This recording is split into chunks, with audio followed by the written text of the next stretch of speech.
Mga lods, makikita natin na mayroong tubig na lumalabas galing dun sa bundok. Gubat yan mga lods, oh. At may tubig na lumalabas. Napakalamig mga lods. At ito ay inumin.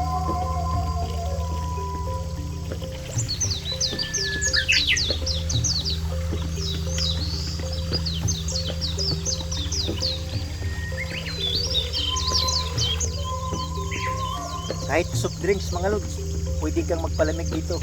At ito rin ay nagsusupply ng tubig ng ating mga palayan dyan sa baba. At ito mga lods, buhay na buhay pa rin ang tubig. Ilang taon na to mga lods, maliit pa ako, nandito na to, ganito na to. At makikita mo sa kapaligiran mga lods, gubat yan, kabundukan dun sa likod. At dito sa baba, lumalabas yung tubig na inumin. Kaya ganun kagaling ang ating kalikasan na likha ng ating Panginoong Diyos.